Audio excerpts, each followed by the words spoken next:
You're listening to a Rock Candy podcast. You are now entering Magnified Studios. Welcome.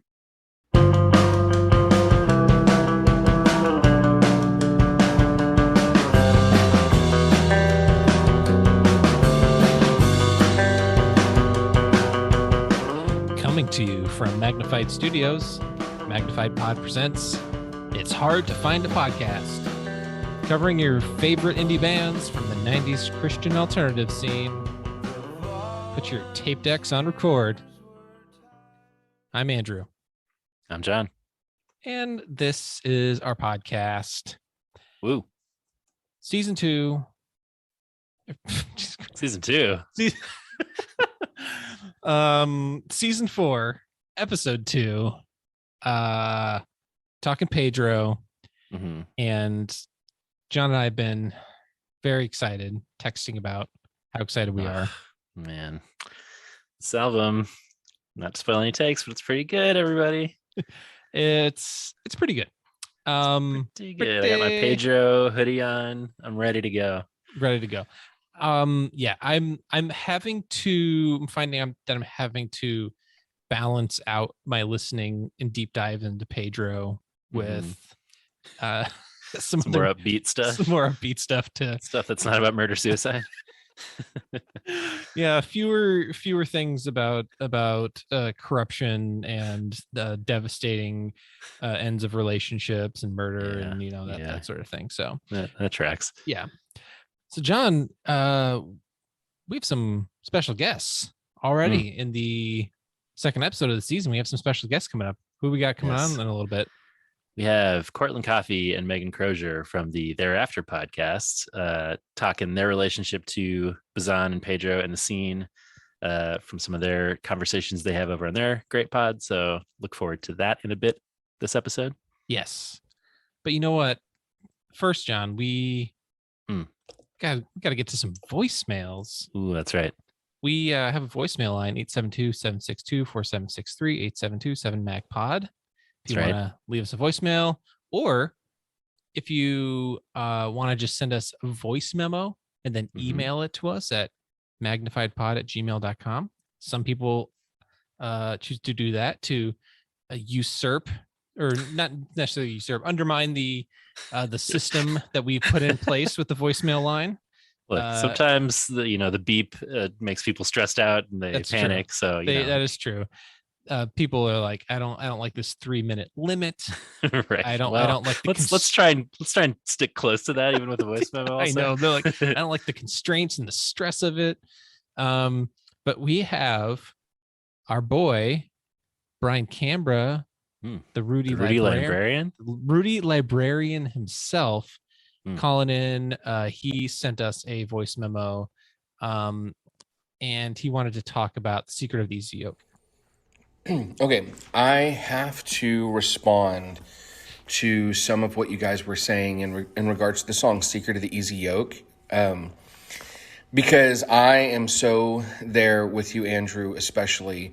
So I went to a Bible college called Christ for the Nations Institute, and the first semester at Christ for the Nations Institute was amazing. I spent the whole semester really spending a lot of time reading my Bible and felt very intimate with God and was deeply moved. And then basically the entire second and third semester that I was there, I hated that place so much and I was so frustrated. And all the advertisements for that place had pictures of these kids sitting in the grass playing bongos for some reason, really, really happy, which it was against the rules to sit in the grass there anyway. And I just remember being like, why are they happy and I'm not?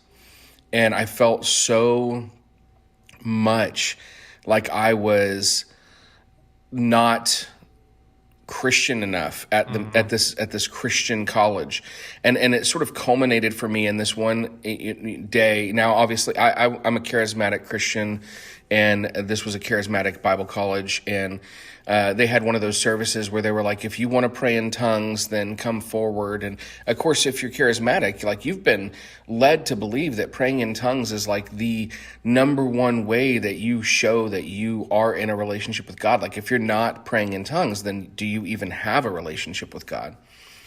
And I went forward for prayer, and one of the faculty members prayed for me and said, just open your mouth and let it out. And I opened my mouth and nothing happened. And he was like, well, if you're not even going to try, then forget it.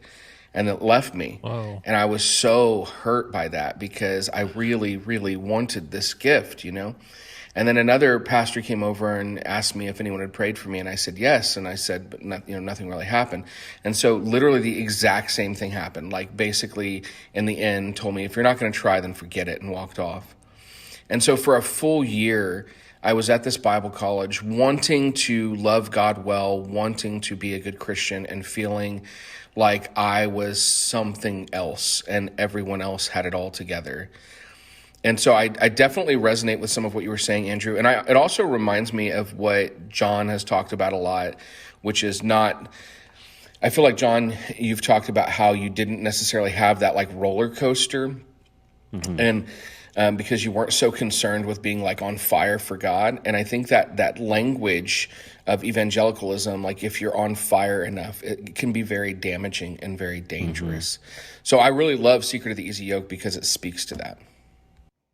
Also, I forgot to say that this is Brian Canberra, the Rudy Librarian, and Magpod for life. Yes. That's how you close out a traumatic memory. Oh my God. Thank you, Brian.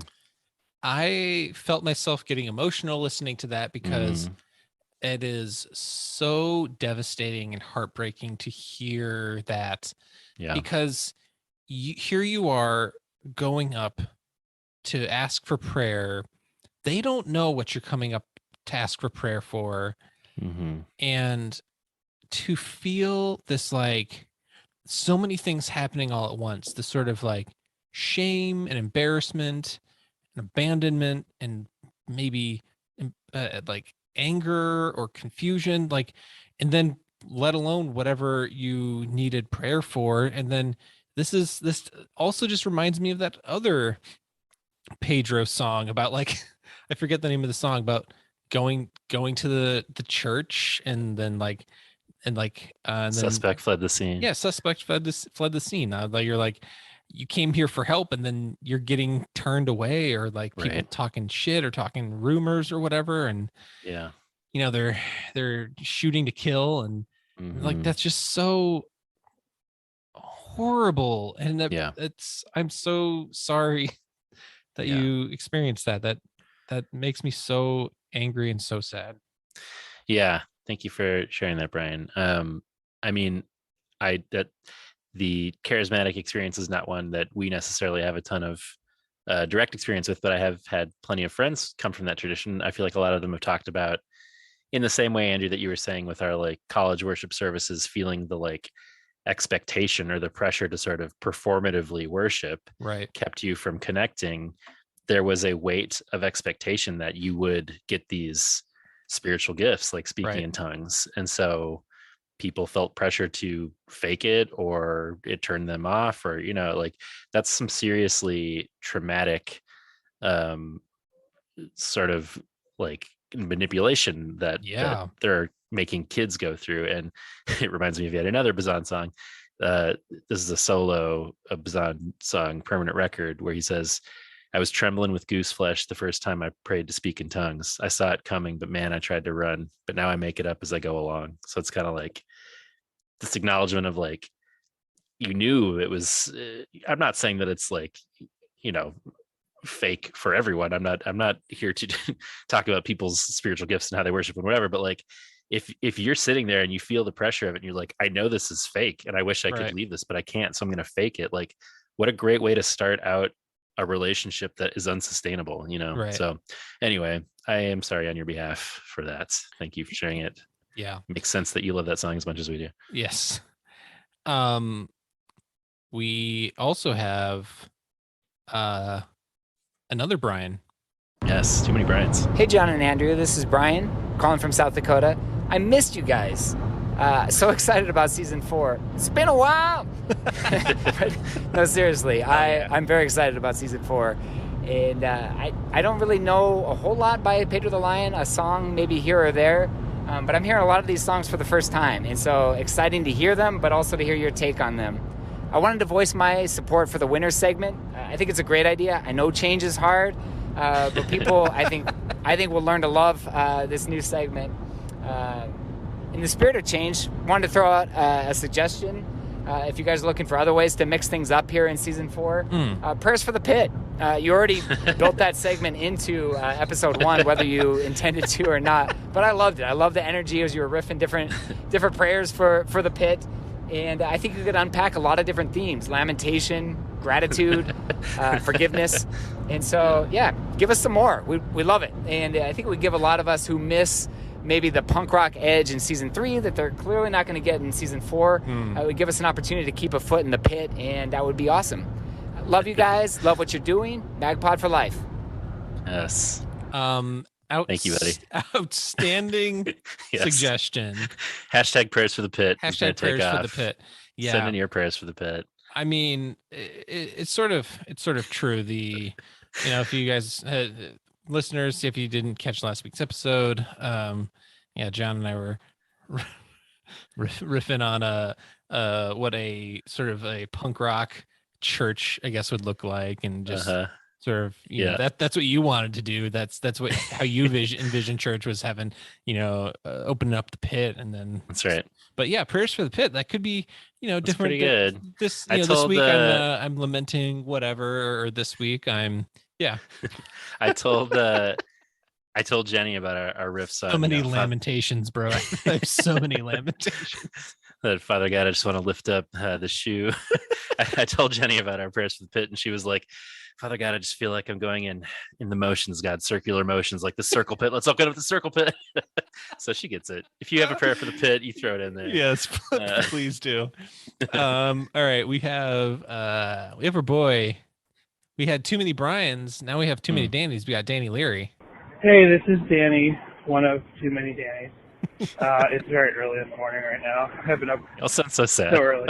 Anyway, just finished the first Page of the Lion episode, and I have many thoughts, but I'll just focus on this one, because it goes back to some calls I've been sending you over the last couple of years. From your discussion on Of Minor Prophets, first of all, I had no idea what Bible story it was based on. So I learned that from you guys. I'm like, oh, cool, okay. But then you kind of discussed and posited, like, what is David saying with this song? Like, is he saying this is a fucked up relationship to end up having with God or the church or whatever? Or is he saying this is proper, at least from his viewpoint at the time, from the point of view of the prostitute and all that stuff? But going back to all that, like, Jackson Pollock talk I was talking about months ago, years ago, whatever, to me, David Bazan, as long as I've been listening to him, and I don't really listen to him much anymore because it's too depressing and I can't take it, but I've always seen him as an artist that only asks questions, right? Only asks questions and doesn't give you answers. And especially because every band you've talked about from the history of this show, from MXPX and Five Iron and every band in season 3, gives you answers or tries to give you answers, or that's their point. They're like, here's your salvation. You've been looking for an answer. Here's your answer. The answer's in the question. And David Bazan, when I connected to his music early on, it was not like I'm finding answers in his questions. I'm not finding answers in his songs. I'm finding only questions, and then I find the answers. So when I hear Of Minor Prophets, I thought it was just some, like, old-timey story. I literally wasn't sure it was a Bible story. To me, it was like, do you think, it's like asking me, do you think this story's fucked up? Do you think this story makes total sense? That's the question. So, like, that's how I perceived it forever. And that's how I perceive most of David Bazan's music. And, of course, I'm sure if I look at the whole EP or other stuff, there might be, like, songs that do try to supply answers. But that is my I'm trying to think of a pun for like lion, like wine. That's my lion in the sand. It's pretty good. Early. Oh man, that's very well said, Danny. Yeah. I totally agree. I feel like my favorite kind of art, whatever art it is the kind that is helping you figure things out on your own, you know, not giving you everything, but asking some questions and prompting some, how do I feel about this? So yeah, I think that's a fair read on what the song is about. Great observation. Killing it, Danny. Starting off the season with a very strong voicemail. And we got our boy Jason from LA. Hey guys, what's up? It's Jason from LA. It's been a while since I've called in. As the kids say, it's been a minute. I'm calling mainly because you guys took a giant shit on the whole EP album, which you guys asked if anyone liked it. I don't think that's exactly what we did. A fair assessment. I think we took more issue with Mr. Hole Fixin' Man. I think that was our main takeaway, that we did riff on Mr. Hey, hello my baby, but yes. You know, but I mean, it's not it's my least favorite Pedro album by a mile, and right.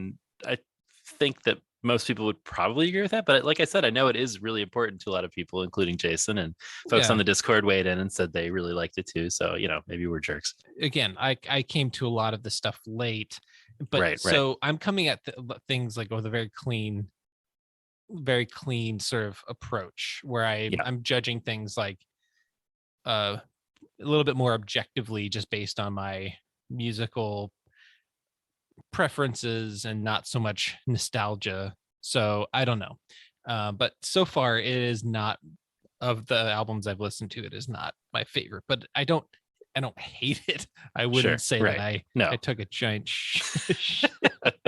sorry, Jason. But Jason, he continues. But you guys know, I love that album. It's kind of my gateway into indie rock emo. When it came out, I was going to a big church that had a bookstore there at the time, and they told me, "Oh, we have to pull this CD because they sing about shooting up heroin. So most Christian bookstores are pulling it." So he's been getting pulled from Christian bookstores since that album. Yeah. So they asked me if I wanted it. I was like, sure, I'll take it. And during that time, I was strictly hardcore. I mean, I was the most hardcore. My nickname was Hardcore Jason at the time. And I was like, okay, I'll check it out. And I really liked it. And it opened me to listen to bands like Sunny Day Real Estate, Mineral, the Appleseed Cast. That album's always had a special place in my heart. Also, there's an artist named Sherry Youngward. She covers the song Hole. Is it Hole she covers? She does cover a Pedro the Lion song. She's probably the only artist that's ever covered the Pedro the Lion song. But it's nice. I'm so excited for this season, guys. Pedro the Lion is one of my favorite. I've been, ever since you guys announced it, I've just been looking forward to it. So you'll be hearing me a lot this season. Yes. So Magpie for life. And oh, by the way, I heard Good and Plenty is the candy surgeon hell. So you guys take care. Man, I took a giant shit on Hole. He took a giant shit on Good and Plenty. I get it. Makes sense. Hardcore Jason is in his feels. People were taking a giant shit on you on Twitter about your. Oh, we'll discuss that at some point. Okay. Okay. Look. So I was at Whole Foods yesterday, and I was looking at the Jenny's ice cream just to see. They don't have it in the stores. They didn't. You got to go to the Jenny shops. Yeah, so I don't know if there's a Jenny's shop in the Twin Cities or not, but I'll bring you a 6-pack. Yeah, so we're talking about the Jenny's everything bagel ice cream with bagel gravel in it, which everybody was like saying this is a cursed description, but apparently everybody's wrong. Everybody's wrong. We'll get there later. We'll get there.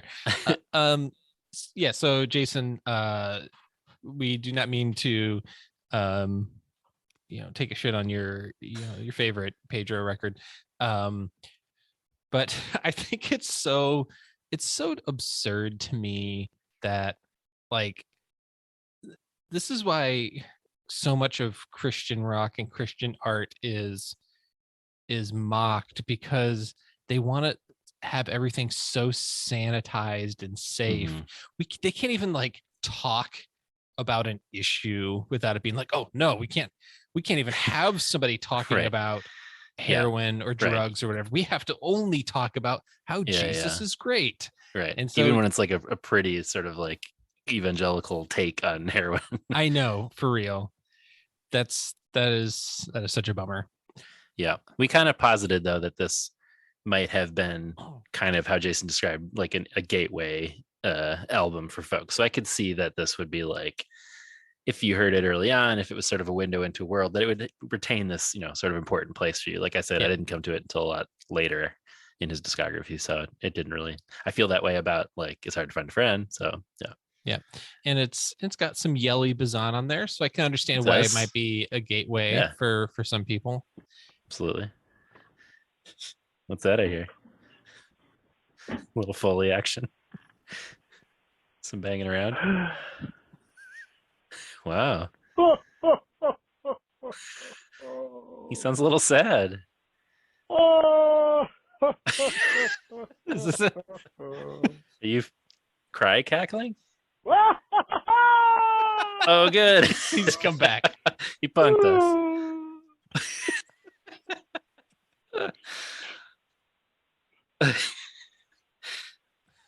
That's it. Phantom Cackler. Oh, there was a little at the end. Phantom Cackler, a delight to have you back. I'm glad you weren't crying there. Yes, we were a little concerned about your emotional well-being, that you were listening to Pedro. Maybe you were a little sad. He was in his feels. Yeah, we should say that the Google Translate of your voicemail just says "well." That's the one word it decided it could. Yeah, that's the one word.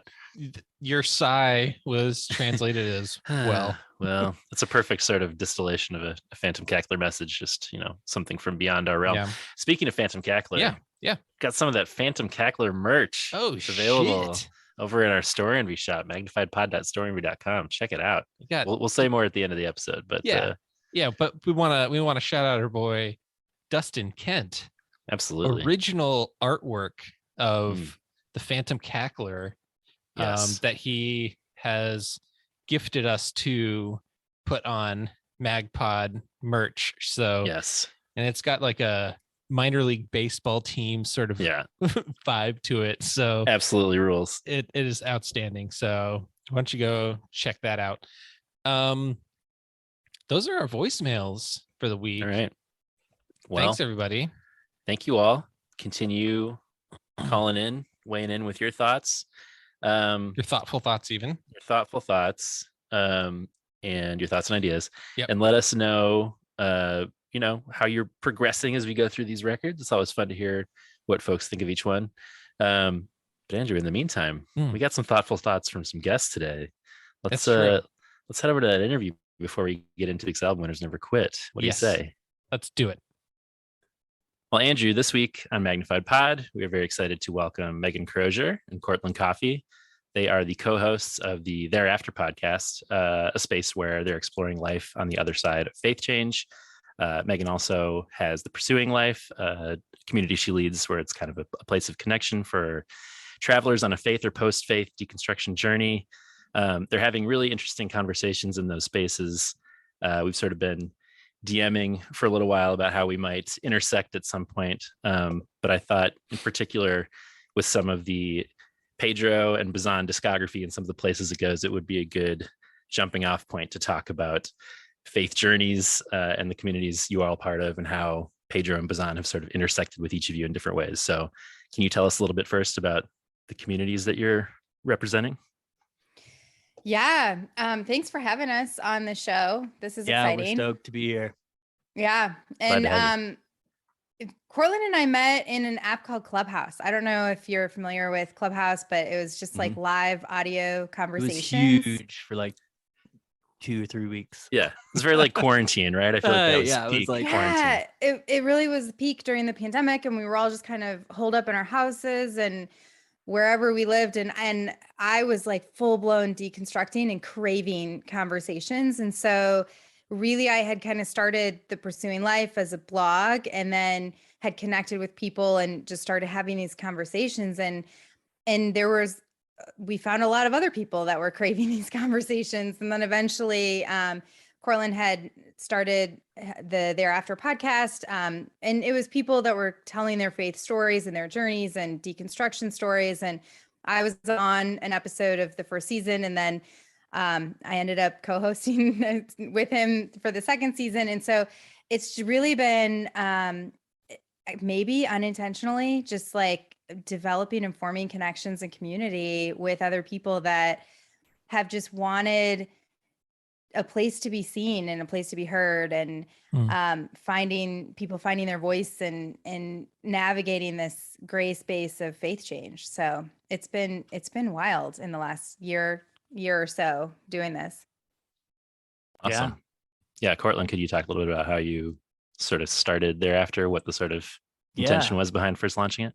Sure. Yeah. It was really like my deconversion was this like really sudden process. I was like in a really toxic, fucked up, like cult, like church plant situation for several years. And it just got so toxic and so life sucking that like, I just was like, oh, I don't believe in God anymore. And it was like that fast. I didn't really deconstruct. I just like became an atheist. And then I lived that way for a couple of years and never really knew that there was a lot of like community around this process or thinking through this. And I kind of missed talking about church and theology and whatever. And so I was, started to, obviously get into like all the podcasts that were out, a few years ago. They're starting to come out. And yeah, I was just like, I don't know, why don't I start a podcast? So I started it. Megan came on as a guest because we had met and I thought she was incredible. And then, when we were getting ready to wrap season 1, she was such a good fit. We wanted to do something together. And I was like, why don't you just come on and host season 2 with me? And and now we joke that whatever podcast Megan guests on, she becomes a co-host. So it's like the Santa Claus Magnified Pod, season whatever. You may see Megan back. Perfect. Anyway. Yeah. So what do you know about Christian hardcore for potential season 5? Yeah. Cortland might know a little something about that. Yeah, I think Cortland's your guy for that. Were either of you want guys to talk hardcore, Megan? Furnace Fest last year? Did you guys go? No. Our producer so was there, Yeah. played an important role, but we did not make it. No. Dude, Yeah. it was so fucking good. I felt like I was like transported back to like 2005. Yeah, it was incredible. And the next Furnace Fest lineup also looks really sick too. 5 Iron and Pedro will be there. I know, man. It's the amount of money to drop on it though. You're just like, oh God. Yeah. But okay, revive Cornerstone, and then you got me. That was my jam. Cornerstone. Yeah. This is kind of like the new Cornerstone. It's true, except in the Deep South. So that part is harder. But it's pretty much like, I mean, it is like kind of taking the best elements of Cornerstone and repurposing them. So yeah, it's not just exclusively Christian, like tooth and nail solid state bands. This is you're getting kind of the best of both worlds. Yeah. Yeah, it was really tailored to people like in their 30s and 40s too, which is like really cool. They're like, here's a place to sit down. Here's a tent you can go cool off in. I was like, this is great. Yeah, stretch these legs. I want there to be a bunch of chairs just adjacent to the pit so I can sit down afterwards. Yeah, it's the ideal. Yeah, could you both each kind of talk about your connection to the scene? I mean, I know, Megan, you're not necessarily from the alternative music portion of the Christian music scene of the 90s and beyond that we cover here, but like there are definitely artists from that world that I know you held as important when we were hanging out. We all went to college together, by the way, too, at least Andrew, Megan, and I. So that's kind of how we first knew each other.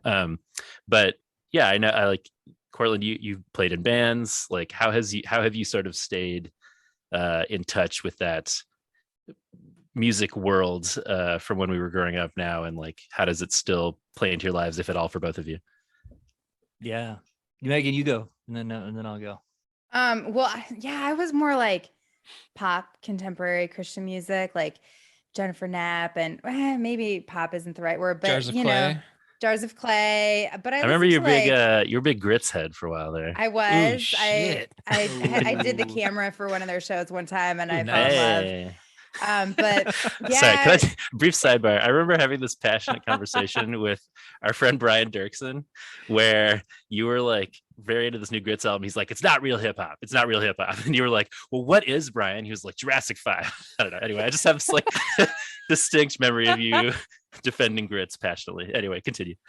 yeah, Grits. I think they were like dancers for DC Talk, and then they ended up becoming their own band. So DC Talk, I didn't big know that. into. Yeah, and but I will say music has always been a huge part of my life, and a huge part of my deconstruction journey has been kind of recovering from how a lot of that music held me and held space for me, and then kind of discovering that some of it became toxic for me. And then I started a vinyl collection, which I tweet about a lot. And if you, at the Pursuing Life, it's a whole thing. But and I've always listened to like Ani DeFranco and indie artists, and just really connected with artists that were really authentic. So when you were doing this show about Pedro the Lion, I came on them later. Like I have their new album, Havasu, and my 7-year-old walked in on me weeping the other night when I thought she was sleeping, and I was like, no, I'm just having a moment with this record. But I came on Bazan later too, and the thing about coming into seeing the authenticity of the lyrics, I love the music. I love his music. I love Pedro the Lion. But what I wanted to make sure, I wanted to bring Cortland into this conversation, because I am not somebody that was my journey, and that was my deconstruction. And that was the voice that held space for me when I had no other voices. Because when I talk to people that have been fans the whole time, their journey so much matches Bazan's journey, and his music really spoke to where their souls were at that moment. And I watched the documentary Strange Negotiations, and I'm like, wow, this is so amazing. But also, like, at the time that I started deconstructing, there was, I had the voices of like Rachel Held Evans and all these people, and I started to have community. I had these clubhouse rooms. I had musicians like Lucy Dacus, who's singing about like VBS and non-believer. And like, there are musicians out there that are doing that work. And I think his voice was at that time more, one of the only voices, or there weren't as many voices. And so that's kind of like, his music is meaningful to me now, but just not in the same way that I see that it held space for people that have listened to him over the years. Yeah. Cortland, how about you? Yeah. So I was a big Tooth and Nail and Solid State like records guy, and spent like most of like my growing up. I grew up church kid, youth group every week, and then discovered really hardcore music in the early 2000s. Was this thing that I was like, fuck, like I had gotten kicked out of a youth group for wearing girls' pants and eyeliner, and been told like, hey, the other parents don't want their kids around you. And so I found this venue in Kansas City called New Earth Cafe, which eventually became a little venue called Main Street Cafe. It was in the basement of an old church in Westport, Kansas City. And they had shows like 3 nights a week. And if you it was run by this little older woman who was like in her 60s, named Denise, and she was cool as fuck, like super charismatic, Christian, but like super down with like hardcore music. Oh yeah. And she would let kids bring food, because she couldn't really like pay the bands as much to play, and so she would like put them up and like feed them before the show. And if you brought food, you could like hang out with the band before, oftentimes. So like every week I was like bringing casseroles and shit and hanging out with Showbread and Under Oath and like Becoming the Archetype and like all these bands who were playing this little venue. and so music for me was like this thing that bands like Pedro the Lion gave me this, I guess, this hope that like I could be myself, my weird, black hair, eyeliner, girl pant wearing, studded belt self that wasn't accepted anywhere else, and, smoke cigarettes and, be cool and still be accepted and loved and a part of community in kind of a Christian context. And so that was Pedro for me. Was just, he's obviously like talking about this stuff. I honestly, there was a lot of it that was over my head when I was, in high school listening to most of this music. I was in high school when Achilles Heel came out. And there was stuff that like resounded with me, but now going back and listening to some of the stuff, like I can't believe that this stuff like was in quote unquote Christian music. Like it's pretty incredible. I like jotted down lyrics, but we won't get into that. But like some of my favorite lyrics from the first few Pedro albums, but like groundbreaking stuff, in terms of what themes he was talking about, in terms of like toxic masculinity and patriarchy and like all this shit that like I had no context for at that point. Yeah. And then I got super involved in this like very like controlling cult like church plant thing. And that was like right around the time, it was in like 2007, but I was still in it. I think Curse Your Branches came out in 2009. And I remember listening to it, being really excited about it, listening to it and feeling like really sad because I had found this like kind of Christianity that I felt at the time was authentic or whatever. And to see him like kind of abandon it, I remember feeling like, fuck, like this is a person who I always thought like gave me hope that I could like be in this. And he didn't stick around. He couldn't do it or whatever.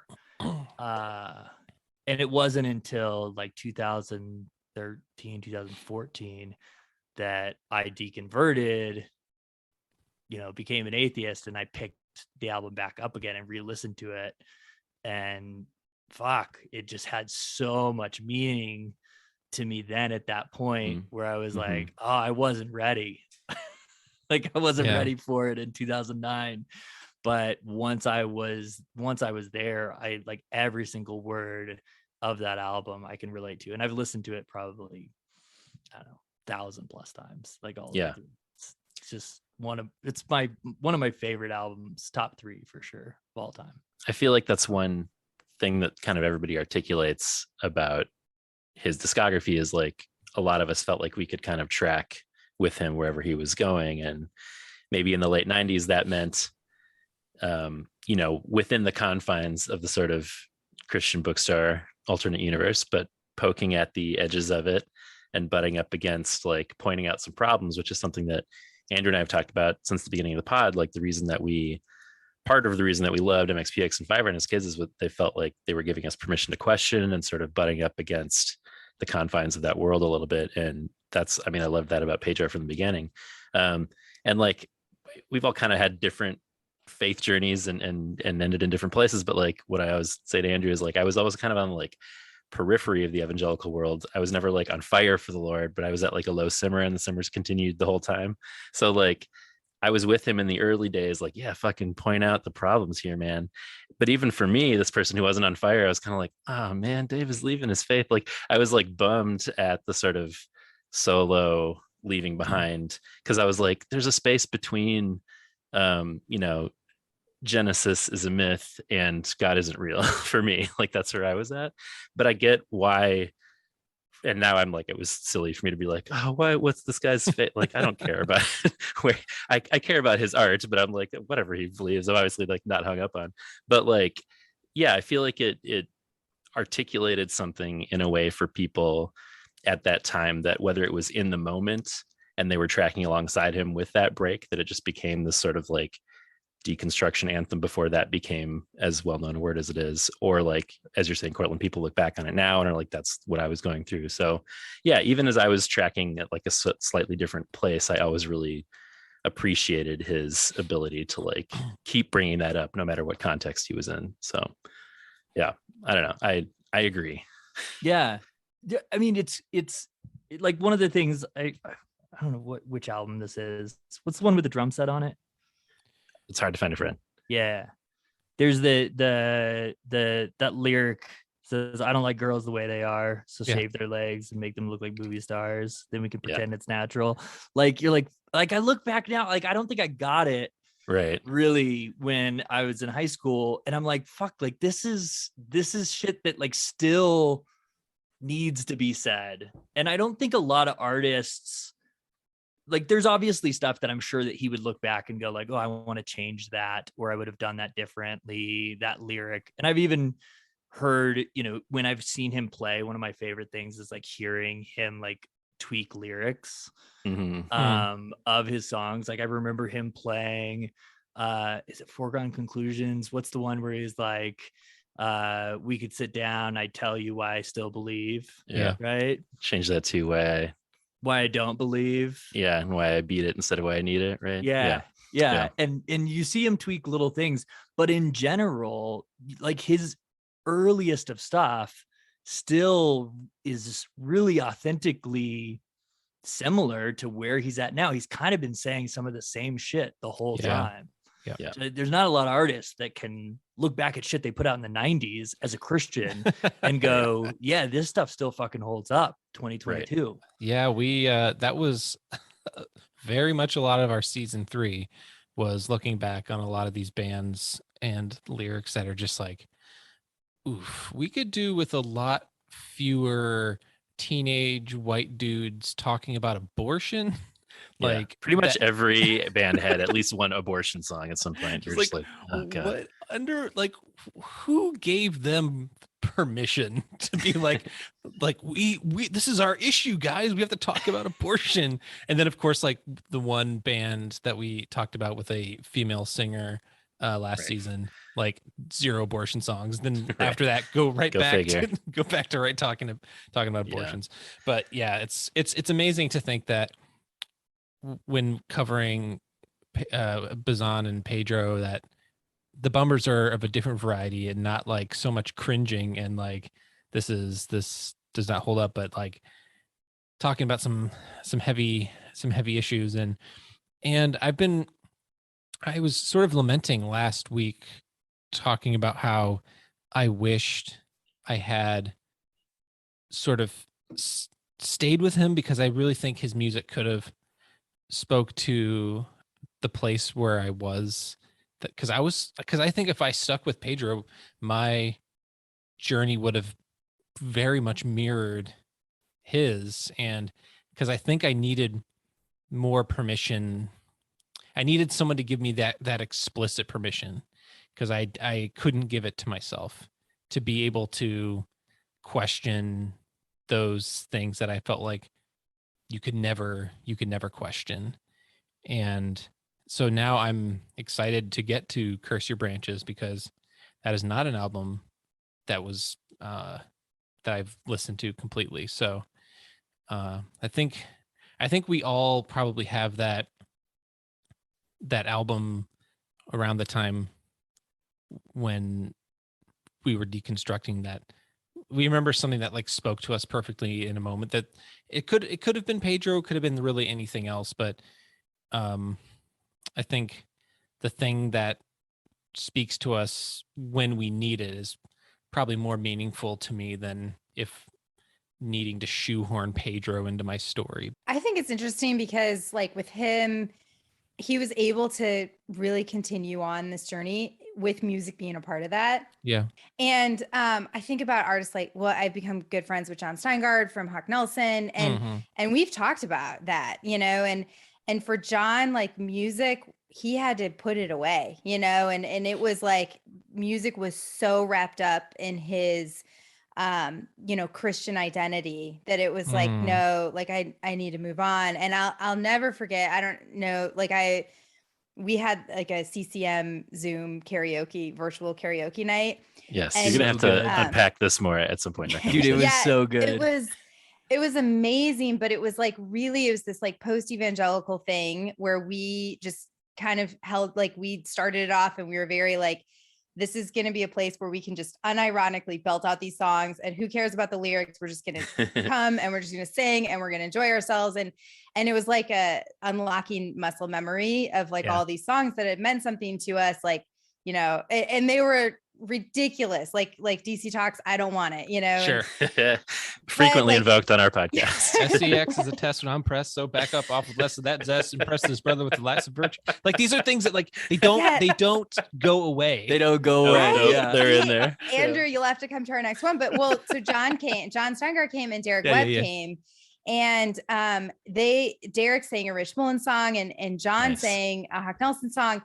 And it was unbelievable to see he was like, I had to borrow a guitar to play because I don't even have one anymore. And then, we talked about it later and he was like, it was so unbelievable to see that music appreciated in a non-toxic way for the first time. Yeah. And I think that it's interesting to see how Bazan could like continue his journey and just kind of evolve and still have the music evolve with him and not have to walk away altogether. And also like, I resonate, like he talks about drinking and marriage and relationships. And there's so many other things beyond faith too, that he talks about that I think are so just authentic and honest about, I might not have answers, but life is fucking hard sometimes. And that's the reality. And I'm just going to sing through it, Yeah. I remember hearing him talk about like, you're saying he was able to continue with music and playing in these spaces that maybe he now associated with like difficult experience, but like that he was kind of saying he can't not continue to like make music. That's how he sort of makes sense of things. And that he, we talked about this a little last week, Andrew, that like when he began, he was like, the role of an artist is to sort of like shape these narratives. And these are the things that I want to address. And he like slowly learned, like he felt more authentic art was just opening yourself up to whatever and having that be what comes out in the process. And that's like what he came to see as more genuine art rather than like constructing something. And that in that process, that's when he started being sort of more honest and personal about his own life and struggles. And so by the time that he, gets to Curse Your Branches and albums after that, he had said like, it's not like I wanted to keep singing about God. It's just like that stuff didn't go away. Like it's not leaving him. And so his albums will still continue to address it, even if it's like connected to these difficult things. And that's part of his journey too, with like Strange Negotiations, right? Is like, he's still so like his family is very much entrenched in the evangelical Fox News world. And like, but rather than breaking with it, he's like, how do I maintain relationships with people who I think are like contributing to evil? Like it's a tricky ongoing thing that I feel like is wrestling with through his art in an interesting way. So yeah, I that also resonates with me, Meg. Yeah, I think one of the things, like one of the songs that I wanted to bring up, I guess that's like meaningful to me in Curse Your Branches is the Lost My Shape. That song, I feel like so many people feel this like identity loss that happens, and he associates it with all this imagery, in the beginning of the song saying like, I feel like, a drinker down at the liquor store waiting to call my sponsor, and finishes with this imagery of like, I used to feel this like fire burning, but now I just feel like a salesman looking to close another deal. Right. And I think what is the very last lyric of that song? The very last, I mean, that's where it really is the chills. That's like you used to feel like the prodigal returning, but now you hate what you've made and you want to watch it burn. Right. That's that's the very end. And it's like, fuck, man, I can just relate so much to that. Looking back and going like, oh man, I remember this passion and this fire. And now I like look back and I'm like, I feel this sense of like, kind of guilt and shame about some of the shit that I did when I was like, volunteering for, Ron Luce at fucking, indoctrinating kids fest or whatever it's called. I think that's what it's called, right? Yeah, is that what it is? Yeah, catchy name. It's very to the point. You get what it is. It rolls off the tongue. But and it's like you lose this entire identity, and so that whole track of Lost My Shape really resounds a lot with me, after being in ministry and full-time professional Christian for so many years. And then the other thing about it is what Megan said about talking about alcohol and talking about relationships, because those are two things that are also part of my story. And I appreciate that, like, the way he talks about it is not necessarily from he's not sober, right? And he's divorced now at this point. And so there's not this, like, again, like everything that he's done, there's not this like pure, like, okay, I had this issue and I solved it, right? Like Christianity was my problem and I gave it up. Right. Drinking was my problem and I gave it up, whatever it is, this relationship strife, and then I solved it. All of his music sits in this tension of like, I still drink, I still struggle, I still wonder if there's something fucking out there, and I really appreciate that he just like sits in that tension and doesn't market this like, oh, I figured it out, you know, because there's a tendency to do that even in the deconstruction or post-Christian space, to go like, oh yeah, Christianity was my problem, and once I got rid of that, I'm a happy, healthy person now. Yeah I feel like he's still butting up against the confines even of like, no, it's no longer the church. No, it's like, what are you supposed to do in this post-faith space?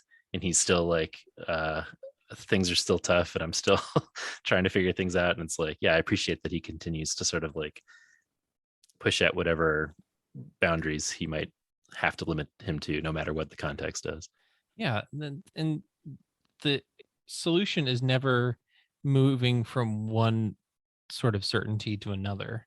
And I think that's the rigidness in the box that evangelicalism put me in and put many of us in, with like, these are the answers, and need to be careful with which kinds of questions you're asking. And and you got to push the certain kids out of the youth group because we don't want them influencing the other kids, and we can't have the Pedro CDs in the store because of, whatever he's saying this, and then just sort of like pushing all of these different kinds of people to the margins.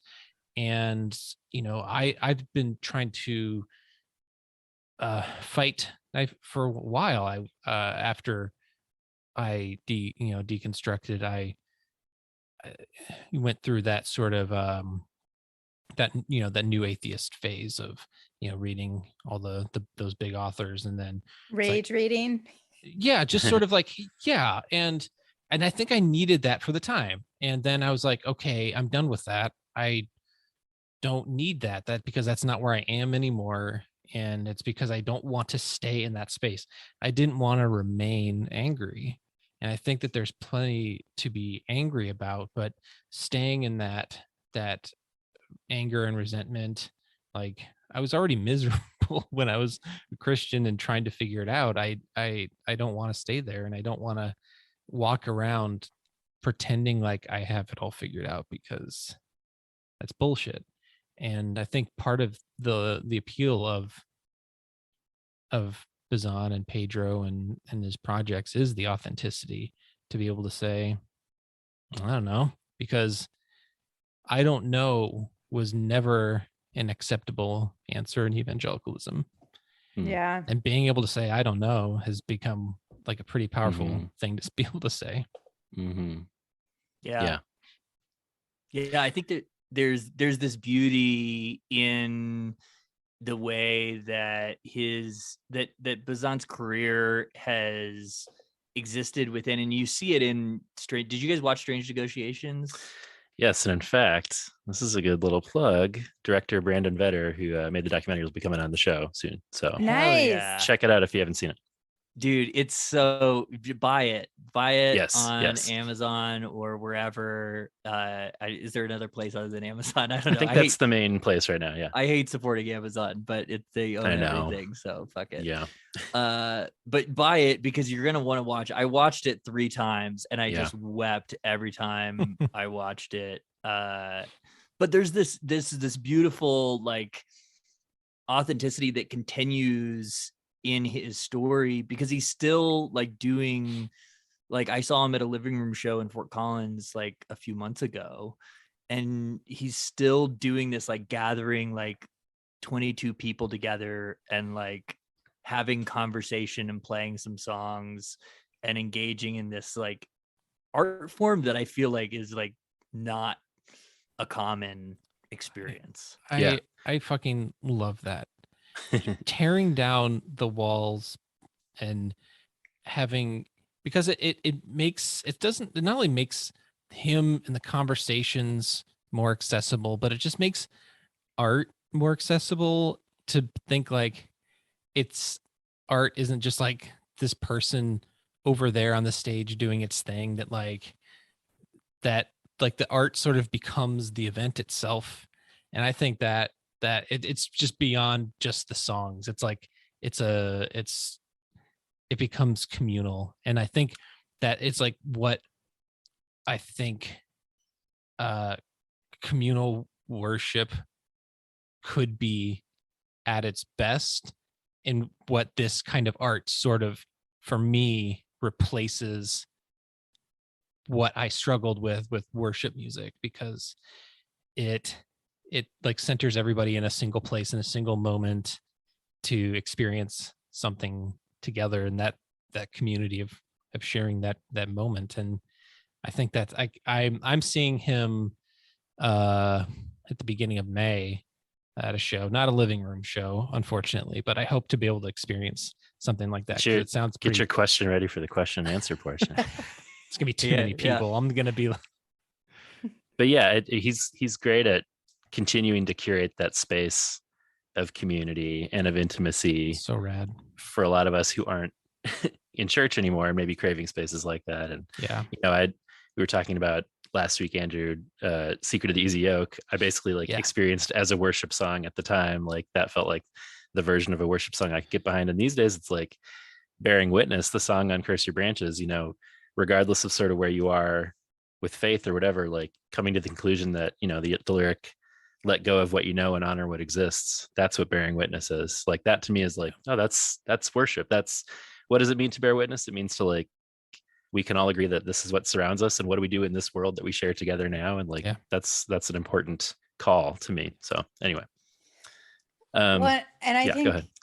Well, I think that people are so resistant to following a person and following, a big leader, big musician, and so I think that it helps with that authentic feel, and that, I'm just like you, I'm just one of you, and I think like Cortland and I are part of a group that's putting together an event in Portland in June.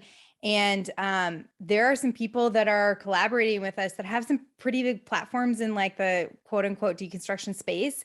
And as we like sat down to plan together, the people with the largest platforms were like, hey, like, we don't want this to be about us. We don't want this to be like a panel where we're like the quote unquote experts on something. And we've got like Joe Lumen and Tori Glass and people that do have like a huge following and have some courses on decolonization and deconstruction, but they were like, we just want to like connect with people and build community and relate with people and hang out and have a space for people. And I feel like that's what he's doing with these shows, and that's what he's doing with his art. And it's not about him as a person, it's about the connection and the authenticity in the community.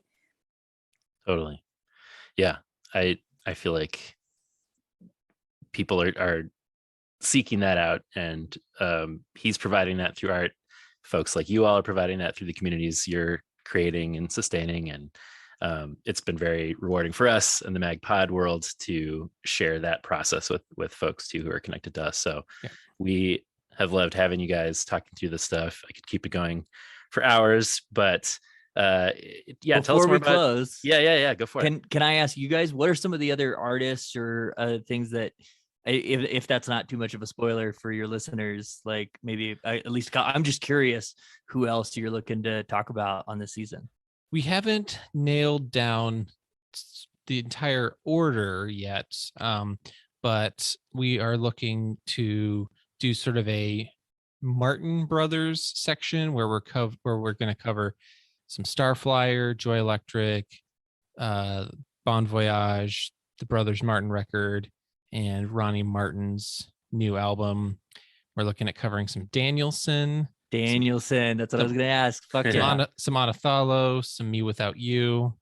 Yeah. So, yeah, we've got a list that we called down from a lot of names, and there's a few more there. We'll do some one-offs of. But yeah. If you have anybody you think we should absolutely cover, you let us know. No, Me Without You. One of my memories that will be like one of the best memories that I have from my kind of like early Christian music experience was Aaron Weiss came through Kansas City on a solo tour.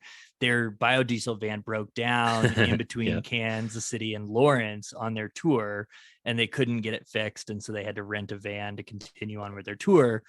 And so Aaron came back to Kansas City to pick up the van and did a house show in Kansas City. And he played just like a couple Me Without You songs and then like just a bunch of Neutral Milk Hotel covers. Ooh, cool. And it was the fucking coolest thing. Like I will remember it forever. He is just, Aaron Weiss is like one of another hero for sure. And Andrew and I both have tickets to their farewell tour, and neither of us have ever seen them, right? Oh man, I just saw them on their 10-year anniversary. Have you seen them? Tour. I forget. I saw them years ago. Play with Thrice and Brand New. Okay. I saw them on that tour. That was a good tour. It was a good tour. Yeah. I'm really pumped. I've never seen them. I've always wanted to. So we're excited to get into that. I should say there's a pod called Us Without Them, if you haven't heard of it, that recently launched, which past guest Joel Harrison co-hosts, all about Me Without You. So they go into real deep dive over there. Yeah, very excited to talk about them. Lots to talk there too. But yeah, let us know. Tell us more about the June event. Tell us how folks can find you, what you're working on these days. We've got the podcast thereafter. Check it out. We've got some good guest lineup. The Portland event is still coming together, but it's just kind of a collaboration and a day to build community. And hey, Pedro the Lion is going to be in town the Thursday before, we just realized. So, come out, see Pedro, and come to our event on Saturday. And it's just, we're going to be at a brewery. We're going to be hanging out. So it'll be good times. It's on June 4th. And then in July, Cortland and I are going to go to Wild Goose in North Carolina. And we're going to do a live podcast recording there and of thereafter. And we're excited. I'm a little terrified that it's going to be so much fun that I'm going to want to go back every single year. So yeah, it's going to be awesome. And you can follow us on social media. I'm at The Pursuing Life on Facebook, Twitter, Instagram, Twitter, really. And Cortland. I'm Cortland Coffee. I have one of those names where I never have to be like, I've never to fight for a username. So Cortland Coffee, wherever, I'm all over the internet. Spacea.com/Cortland Coffee if you want to check that out. That's the place to be, I hear. Yeah, it's up and coming. What's your Zanga and MySpace handles? So if people want to find you there. Yeah. My AOL screen name. Mm-hmm. We're gonna do a Zanga episode. Just also, how often were you putting Pedro as like your away message on your aim? Yeah. So often. Line. One of my favorite podcasts is a podcast called Pod Goes Punk. A couple of my buddies from the Kansas City music scene do this on the top pop punk bands, basically albums from in the early 2000s, and they do a segment on that podcast called Zanga Headlines. And so they pick out two lyrics, because you could do like a little text on the left and a little text on the right. Sure. And so every episode they do a Zanga Headlines segment where they pick out lyrics, what would be on your top left. Oh man, top right. I know mine was something from Achilles Heel, but I cannot remember. You're like accessing things in my brain that like I've forgotten about for like long buried, long forgotten, long periods of time thinking about how to perfectly frame the Zanga headline. Mm-hmm. It's an important milestone. Yeah. Cortland and Megan, thank you so much for taking the time. This has been really fun. Thanks for having us. Thank you for having us. It's been great. Shall I blame for this sweet and heavy trouble, for every stupid struggle? I don't know. I could buy you a drink. I could tell you all about it. I could tell you why I doubt it. Thank you to Cortland and Megan for joining the pod this week. Yes, it was a delight. Loved the conversation. You all should go follow them on their socials. I'm not even drunk. You should all go follow them on their socials at The Pursuing Life, Cortland Coffee. Check out the Their After podcast. Follow them wherever you are on socials. But John, we have to get to this record. We sure do. We have so much to say. We have so much to talk about. Mm-hmm. I've been really excited. You know, I loved going through the albums last week, but I've just been so chomping at the bit. This is another level, baby. This is where he gets in that big truck, that big truck, and he just gets on the highway and he's like, we're going to the next level. That's right. Let's go there with him, shall we? All right, let's go there. We will be right back. We will be talking Winners Never Quit by Pedro and Lion. Hey, John. Hey. You're a fan of punk, right? I think so. I think so too. So, have you heard of Small Step Records? You know, the name is familiar, but tell me more. Well, Small Step Records is a faith-based DIY record label with bands that are melodic punk, pop punk, easycore, emo, and ska. And they have some new albums and new bands releasing records right now on all streaming services. And you should check them out. Bands like Home Plate, which has like an easycore vibe. So if you're fans of Newfound Glory or 4 Years Strong, you should check them out. You got Grandpa Loves Rhinos, which is definitely got like a pop punk vibe going on. Andrew, not only that, ooh, they are Magpod's first official sponsor. Oh, really? Starburst got nothing on these guys. All right, these guys are the real deal. The tagline is love God, love others, listen to pop punk. You can go to smallsteprecords.com, check out the cool records and merch and bands they have, and we will be, through their generosity, offering some giveaways in the coming weeks and months on our socials of some of these Small Step Bands records. So keep your eyes peeled for that. Also, John, unlike some record labels, which may have come up over the course of the podcast, the artists on Small Step always keep 100% of the rights and ownership of their music. Yes. So any money that goes to Small Step goes directly back into supporting the bands. That is a huge deal when it comes to supporting artists, because oftentimes band puts out a record, they don't own their music, but this is a label with integrity. So you love to see it. Love to see it. Small Step. Check them out. Smallsteprecords.com.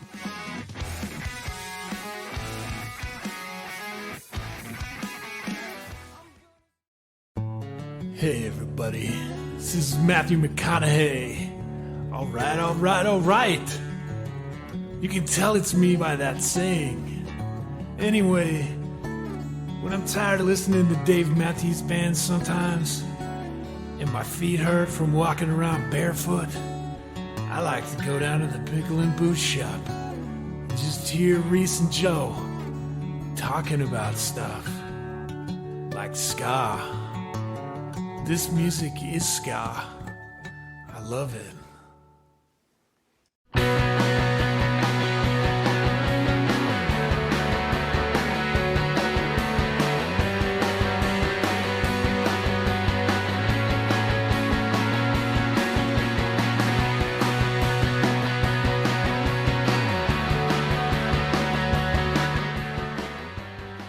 We're back.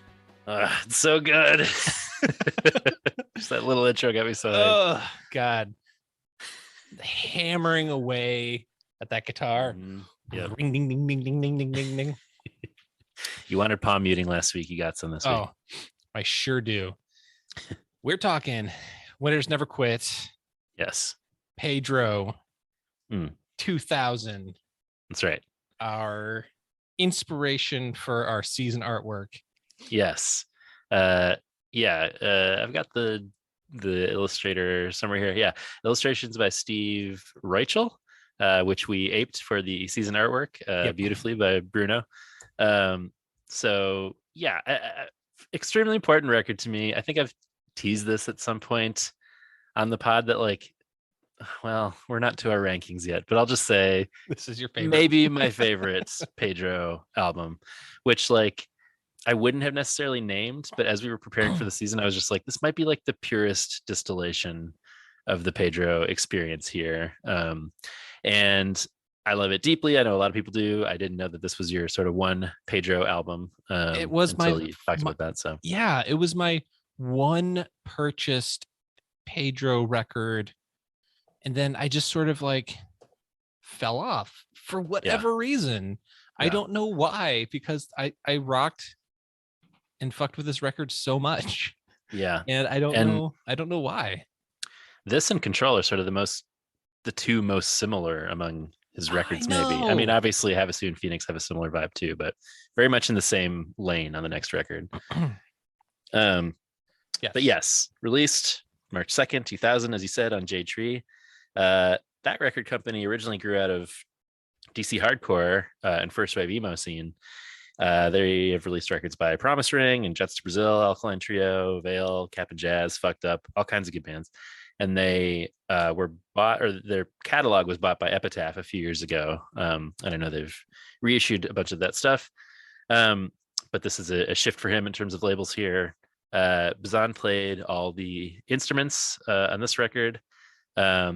Engineered and mixed by Blake Westcott at Spectre Studios and by Bazan at Control Studios. I think it sounds great. It's much so good. cleaner and fuller in sound than anything he's done up to this point. It's sort of the last record of his to reside in that sort of emo slowcore space. About half the record maybe is sort of in that world, and then the other half is a lot faster and heavier. And I think I loved, all the It's Hard to Find a Friend stuff. As I said, that was kind of my gateway into Pedro. But when he got rocking a little harder is really when I, kind of was like, this is my favorite sort of mode of Bazan. But what I like about this, there's tons of things I like about this record. I have so many notes this week. Are that I think of it as kind of having these songs sort of belong to three segments. There's two acoustic songs that I love deeply and are kind of folky. There are these three sort of slow swirling songs, which you referenced one of last week, that kind of just make you feel drunk and weird. Yep. And then there are these three fast and loud songs, and they all work so well for me. It's kind of these, harrowing, terrifying stories. Yep. They're often told with a cheery sound, but have this haunting quality poking through. So if it's not one of the slow songs, which is straight up depressing, it's telling these stories through a way that's there's something happening where you sort of sound upbeat and melodic and major chordy, but then something will poke through where it goes to a weird minor chord section or descending melody when a truly disturbing lyric or the song sort of twists in a new way, and you're like, oh, this is doing something deeper even than I originally realized.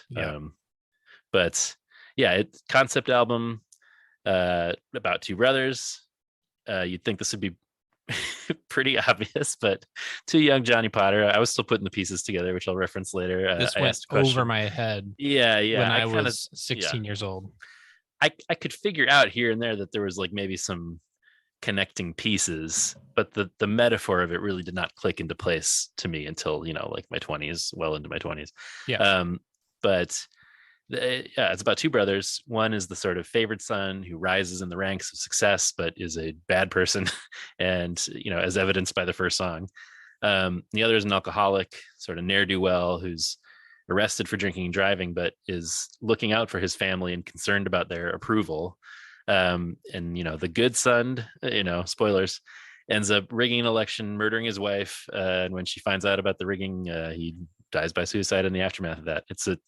It's very, very bleak stuff, but I think it's a really effective morality tale and kind of parable, as we were saying last week. Like, I think what might make this my favorite album is like how effectively these really simple, stripped down melodies and songs are on display here. I think it just shows off his abilities as a singer-songwriter, however you feel about that term. I think he's just able to really put out powerful stuff, even if it seems simple in melody and playing and lyrics on its surface. Like, it's doing something deeper, and it really leads to these big questions of like, okay, so which is really the good son? What is success? What does redemption look like? How do we think of God and our relationship to God and others in the midst of these questions? So there's a lot to chew on here. Yes.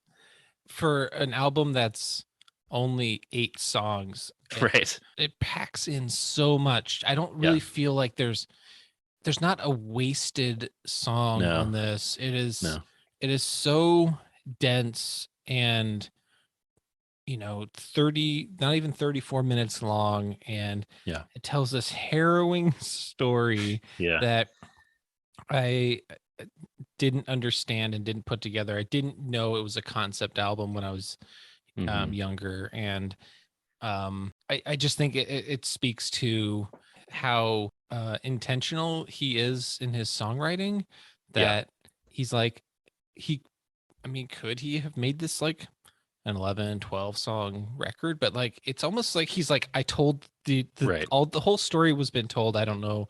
I don't think I need to add any more songs or whatever. Yeah. But I just think I really appreciate that it's not dragged out and there's no like filler tracks with just like, like atmospheric instrumentals to like take you. Like, it's just like it just, some songs just like start, blend and bleed right into the next. And I just think I think this is coming from, his last, debut LP, I'll say, this is quite an achievement. Yes. And which is why I did a bad thing, John, and you already know this. What I do when I get, research for episodes, I was like, I wonder what the reviews were for this record. Yeah. Can't do that. Don't go to Pitchfork. No, well, the thing is I looked it up and I found, so first off, this Pitchfork review of this record you will not find on Pitchfork. It has been scrubbed from the website, probably because they knew it was a hack review. Right. And so it's the only thing that you can find is from the Wayback Machine, a hack review by this absolute idiot, Brent Crescenzo. This was get him on the pod. Now we will not. So he gave this album 4.1, and he says David Bazan tries to build a house of cards with tissue paper on Winners Never Quit. Here's a quick rundown of the pieces Bazan erroneously wishes to stack. 1, he is a Christian rocker. What? 2, Winners Never Quit is a concept album telling the story of the corruption and redemption of a politician. I mean, wrong. Right. Why is that a bad thing also? Well, like, it's 3, yet this conceptual moral story lasts an epic 30 minutes and 8 songs. Again, what's the issue there? I don't know what 4, the first words bellowed on the record are all the way to Grandma's house. 5, he has a neck beard. 6, he sounds like Hayden and writes like Lou Barlow. 7, his band is called Pedro the Lion. You can get into the I'm not even gonna call it meat of the review because it's barely 3 paragraphs. And if most of the things, they're not even criticisms, they're just like taking pot shots and cheap shots at things that have nothing to do with the music. And I'm just, I get so infuriated by this kind of a review, because it's not even criticism. It's a hack hit piece. It's about not even criticism as inspiration, which we'll get into on the Patreon this week. Heyo. Yeah, you're just mad because he's a Christian artist. And hey Brent, shut up. Hey, hey Brent, get fucked. Yeah, it's this thing that's followed him throughout his whole career, and part of why he retired the Pedro name, I think, is this, like, you know, to Jason's point, from the first record, his albums were being pulled from Christian bookstores, and yet people were always like, "Oh, this guy's a Christian rocker." Like, no, thank you. Right. And yeah, Pitchfork has always been awful to him. He has a song that I sent you called "Selling Advertising" from his first solo EP, going after the Pitchfork editor specifically. So yeah, we were texting about this. This is raising your blood pressure too much. You can't let Brent live in your head rent free. As the kids say. Brent free. Brent free. I want to live a Brent free life personally. So do I. Also, if you need another reason to know this guy doesn't know anything, he gave Deloused in the Comatorium by the Mars Volta a 4.9. So, yeah, it's not fun, Andrew. No, it's just not fun enough. It is not a fun record, which everybody's. Brent, you don't sound fun, buddy. You certainly do not. Yeah, especially because, like, listening to this record now, obviously there's like these timeless dynamics to it. The story is, you know, from the beginning of time. These brothers are invoked like Cain and Abel style a couple times, but like it feels very prescient also about sort of Trump and Trump types and how evangelicals got him there. So listening to it today, I'm like, it's really revelatory about how power corrupts, you know, whether it's evangelicals or rich people or white people or politicians, whatever. And this like narrow vision, you know, you convince yourself you're right as you're ignoring what Christ actually calls us to. So it's like, we talked about this a little with, it was a Craig's Brother song, right? Where it was like, you box yourself in, you kind of lock yourself into this place where you're like, only the pure can get here. And you don't realize you're sort of boxing yourself into like a prison where you're sort of closed off from the rest of the world. I forget what song we were invoking there. I think it was Craig's Brother, where they kind of referenced that a few times. But yeah, just the idea of like this privilege and narcissism in society sort of convince you that you're the good guy. This American morality tale where this good brother, quote unquote, achieves the success, but you know, what's the natural end of that success and at what cost? So anyway, I find it very powerful about how things work today. So yeah, and it's amazing too that you have this character. Well, you know what? Let's should we just get into it? I think we should just get into it because I can't wait any longer. Yeah, man. Slow and Steady wins the race, opening track that Brent was very upset about. But we'll share our thoughts on this song shortly. 1, 2, 3, 4.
This is my number one. It's my number one as well. Because which is why like that review to me is just like it's like Right. there's so much going on in the song. We talked about this last episode, the sort of the nylon string sound, the simplicity of the song. Yes. I when I listen to the song, I do the harmony with the whole song the whole time. Yeah. And the way he's able to make the song still very interesting with the melody of just like the single notes at the bridge. Yep. It's not like a hyper complex song, but it just holds my attention, and I love the image that he's painting, and it perfectly sets up the arc of the whole of everything that we're going to be hearing going forward. Yep. Yeah, I have essentially all the exact same notes. It's maybe my favorite Pedro the Lion song ever. I don't know that I don't know if I'm not including Bazan stuff solo when I say that, but I feel like it might be the perfect sort of encapsulation, as I was saying, for all the reasons you're saying. It's so simple. It's just him and a guitar. Yeah. Simple guitar parts, but that allows for the power of this fable to really hit hard. Yeah. Which seems simple, but again, says a lot and is ultimately such a condemnation of Christian behavior, which is a lot of what this record is about. Yeah. The first part of the verses are these major chords, so confident and happy sounding. Yes. And then when it becomes clear how sinister we're supposed to be interpreting the narration, it moves into these minor chords and just makes it scary and ominous. And as you said, the whole thing narratively and melodically sets the tone for the record so well. That beautiful and haunting instrumental bridge, as you said, it's just one or two notes at a time, but it's so effective and it holds you. He's compelling as just a solo singer-songwriter with an acoustic guitar weaving the story.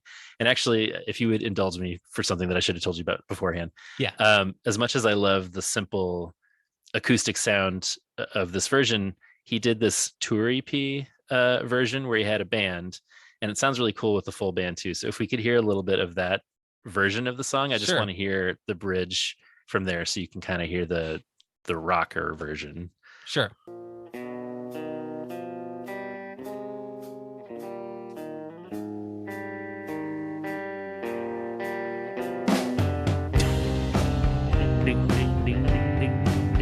So like, I love the simple acoustic version, but sometimes in my head I imagine this is where the drums come in, and it works so well in both iterations. I love the song so much.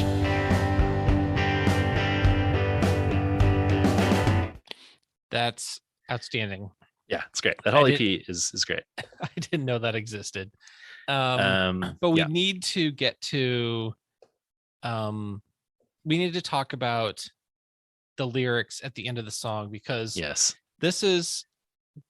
again, it encapsulates so much of what you will hear about this character, this person who's supposed to be the righteous brother, who lets his brother wander off and get injured and stray, so to speak. And it's just like, takes no responsibility for him, very much, my brother's keeper kind of situation. My notes as well. Yeah. But the, when I get to heaven, I'll be greeted warmly, surrounded by the angels as Jesus takes my hand. I'll receive a crown of diamonds. I'll get a mansion, just like this. He's like, in his mind, he's like, I'm just this amazing person, all these adulations. And then, one comment that I saw, that I read about interpretation about this, like, idea that like, I won't ever lock my doors. I'll trust my neighbors, confident they deserve to be there in heaven too. Like this person was saying like, that, the use of the word deserve, like that just sort of completely misses the point of everything. It's like, you don't deserve to, like, Jesus, it's grace. It's not, you don't deserve to be there in heaven. Right. And so just it's a fascinating song. Yeah. And again, Brent sucks. He's like, song about grandma, no thank you. Yeah, pass. Yeah, it's unfortunate that Brett can't see what a great metaphor this is, because it's so damning. It's such a narrow vision of what faith and God can be. Yes. And this is still very much I know. the American church. So many pockets of the American church today, and just the American thinking in general, Christian nationalism. And it's, in addition to, being confident that other people will deserve to be in heaven, like too, he's even talking about we don't have to lock our doors. So like in his vision of heaven, people still have locks. Like it just speaks to, you're locking yourself into this holy house to protect yourself from the unrighteous, and not admitting others, without realizing that you're locking yourself in and condemning yourself by doing so. Almost and even like locking out selling CDs in your bookstore, because you're like, I don't want to, I just want to keep out anything that is remotely challenging or whatever. Yep. And that'll be my jewel in my heavenly crown. Yeah. Just the idea that even the reward you'll get is this like materialistic, gross, opulent sort of stuff. I remember people talking about the idea of like, that's another jewel in your crown in heaven if you do something for the Lord on earth, and just what a gross, limited idea that is. Cortland mentioned sometimes Bazan changing the lyrics live, and I remember during the time of the Passion of the Christ being really popular, he changed the line from "I'll receive a mansion on the River Jordan" to "I'll receive a mansion right next to Mel Gibson's," which is pretty funny. Anyway, boy, I love the song. Yeah. Let's do a podcast just about this song sometime. Yeah. I also have to comment on, I saw this a post on Instagram account that we've referenced a number of times on the pod, called Christian Nightmares. Yeah. And it was a church sign that said, "Christians, happy Easter; Jews, happy Passover; atheists, good luck." And cool. And it's just like, Jesus said that first, right? Yeah. It's like, who are you trying to reach? Right. Yeah. Is this effective? Right. I understand it's very clever and snarky, but like again, you're locking yourselves in. Yep. You're locking yourselves in and keeping out. You're like locking yourselves in with the wrong people. Right. I just it's so you can impress each other and perform for each other. I know, you're just we're being the church. We're all very impressed with how fake pious you are. Right. Which gets to a later song about just the speaking out of both sides of your mouth. Simple Economics.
We'll get to the chorus here in a bit, but yeah, I feel like the chorus is where the song really takes off for me. Well, yes, but what he's doing with the drums, is so effective for me. The whatever he's doing, but whether he's like tapping on the side of the snare or the kit or something, it's such a small thing, because he easily could have just done a easy, but there's just that tiny little thing, and the simplicity of the ning ning ning ning. It's not much.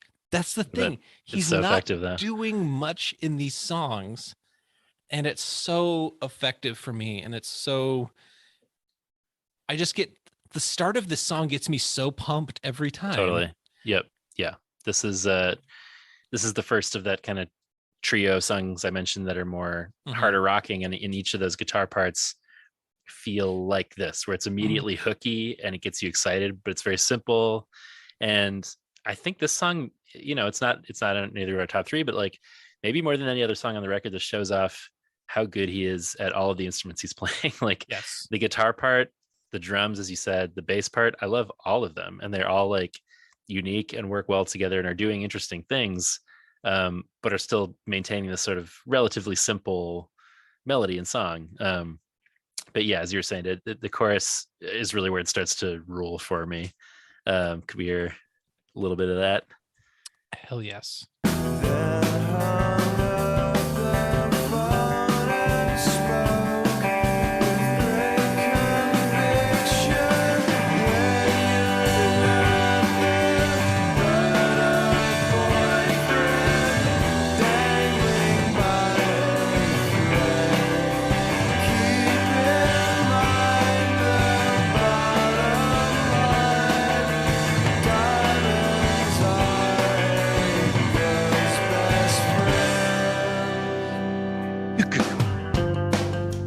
So great.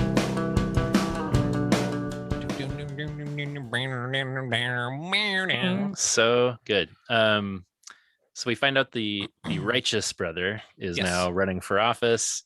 He's down in the polls, so he cheats by making bribes, presumably, which is where the diamonds are a girl's best friend and metaphor comes in. And it's good to know.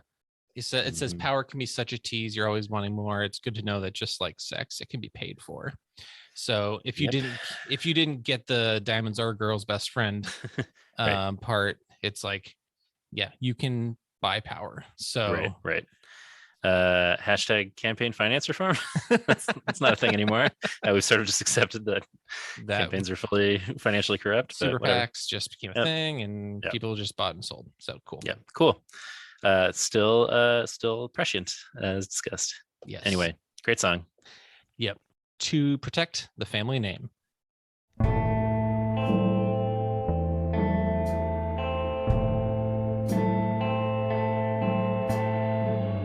John, I'm wasted, bro. I can't even understand what's happening. The song is so swirly. I don't think I'm good to drive, bro.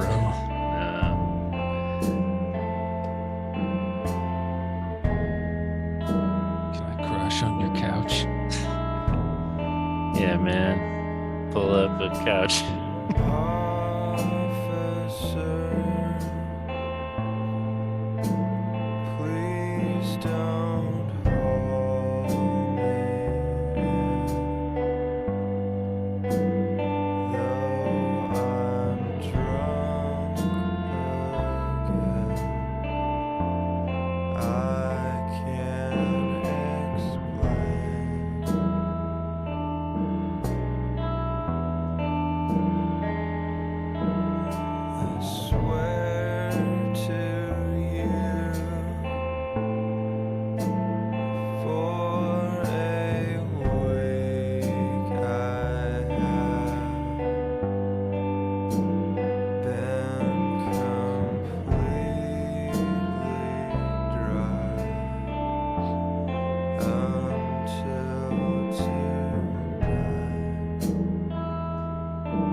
Yes, this is the song you referenced last week as making you feel like you're drunk. Yes.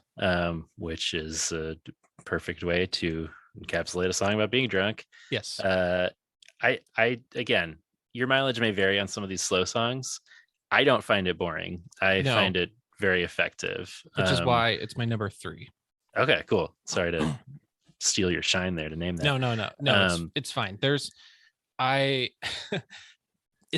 there's a lot that we can say about the effectiveness of that's the genius of the song. Like, he could easily make this a rocker, but the delivery of the nearly sort of slurred, kind of slow, deliberate speaking and singing, and everything about it is genius. But but you can envision this conversation and like, look, I haven't been drinking. I've been good, and just the mind of a drunk person. It's like, you can't arrest me because I told my brother I was going to be good, and I'm right. And so it's just like, it's so sad. It's heartbreaking. It's heartbreaking.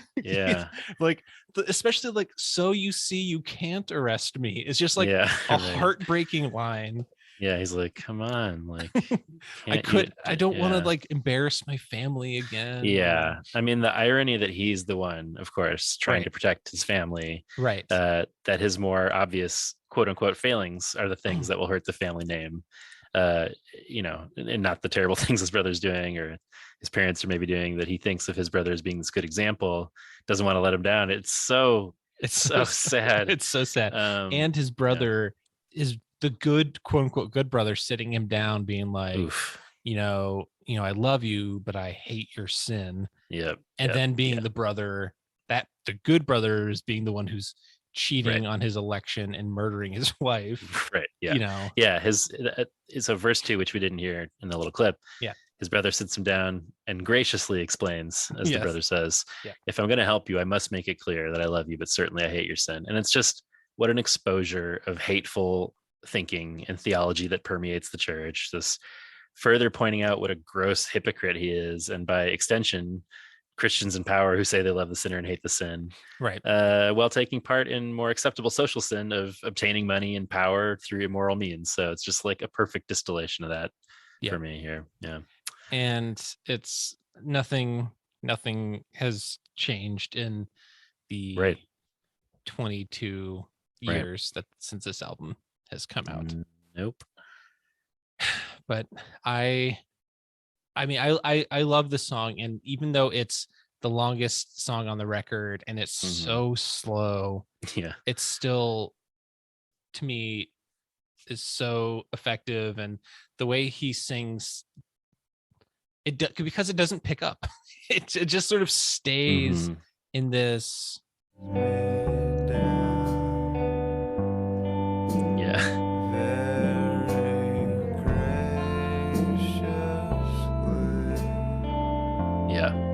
it's so great.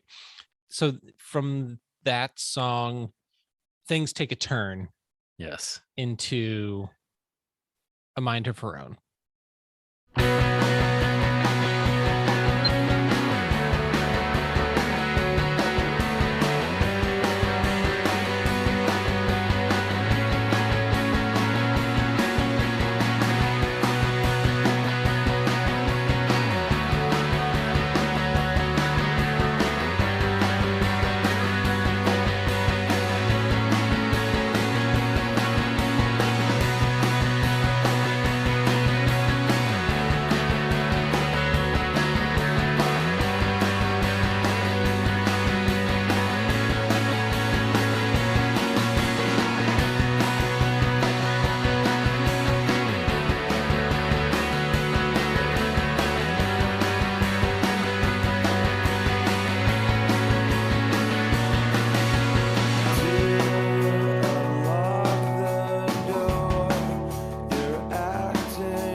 feel like I just want to listen to this whole song. I know. We're gonna have to hear the later part in a bit. I know. This is my number 2. Okay, this is my number 4, just outside my top 3. Tough to make this call, but I love it. It's so good. So yeah, narratively, the other brother's wife learned about the brother rigging the election. The wife of the candidate. Right. Sorry, that was unclear. Yeah. The different brother than the one we just heard in the getting arrested. And she's going to tell people about it. So he threatens her in a terrifying climax of a song. Yes. Yeah. And, he again justifies it in this gross, clueless way. He says they perverted the words of godly men for their own selfish gain. And this is the candidate who's, campaigning on moral values while cheating to win and about to murder his wife. But yeah, the part we really need to hear, the build into "Don't you walk away from me, you put down that telephone, you're not calling anyone."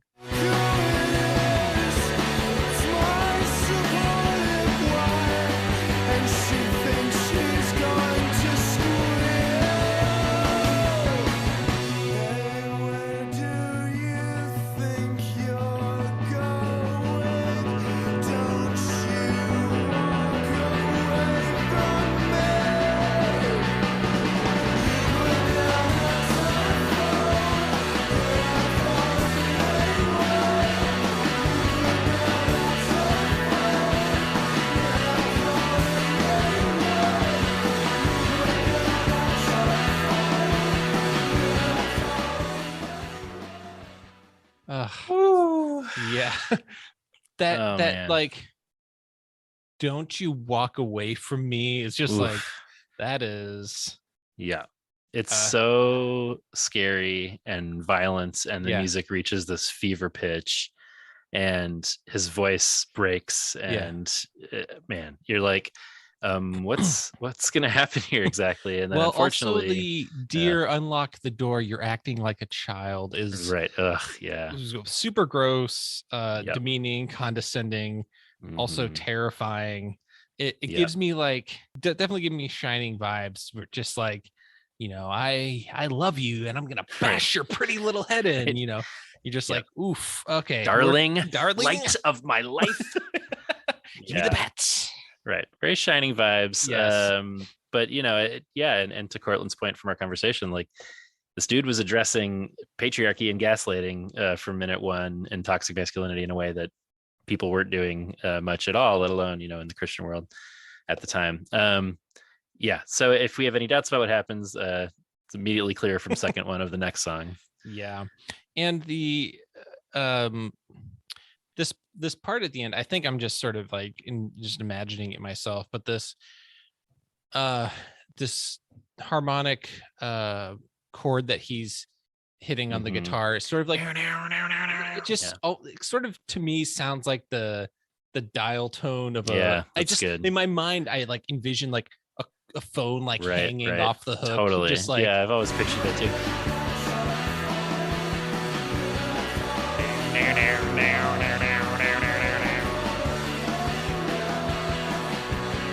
I don't know, just sort of has that like single note, right? Because that continues after everything else drops out too, and the end of the song is just like, it's so good and creepy. I'm glad you pointed that out. And it just goes from that intensity right into never leave a job half done. Yes.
So this is my number 3. This easily could have been my number 3. Yeah. It was a toss up for me between To Protect the Family Name and this song. Yeah. It's hard to choose for this record. Totally. We haven't gotten to my number 2 yet, although it was hard for me to choose between A Mind of Her Own and this one for my number 3. Those opening notes are so iconic for me, though. These just like really big hooks. The guitar sounds great. I kind of can't deny that. Yeah. And again, it's like very cheery sounding in the verses and the chorus, even as we're seeing this grisly scene. But then this creepy bridge comes in where we're back to minor chords, and it gets really quiet and then explodes again. If we could hear some of that, I know we're hearing so much, but 152, I think, is where that is. Sure.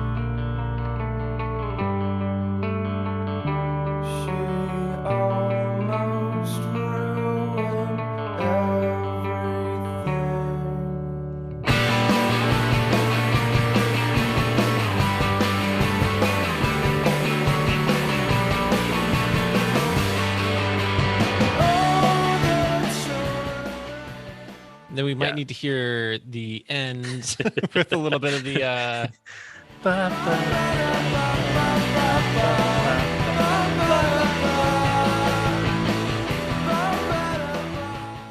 yeah, it's so fucking catchy.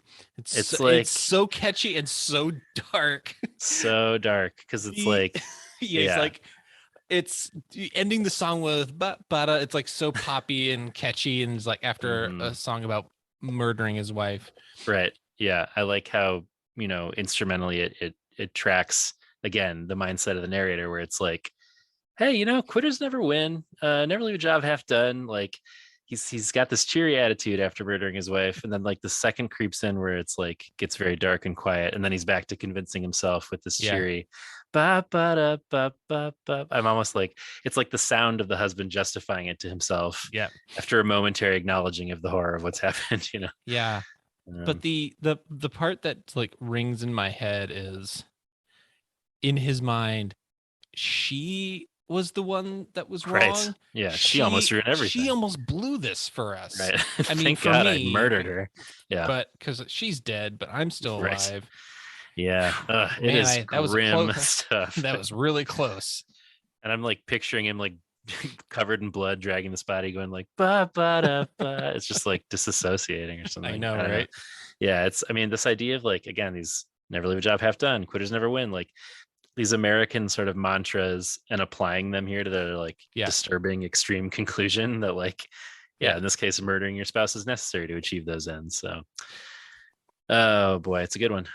Machiavelli, pretty much, ends justify the means. Just got to do what you got to do to live your dream of being a corrupt politician, I guess, if that's your dream. Beautiful. God bless America. Eye on the finish line.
Got my eye on the finish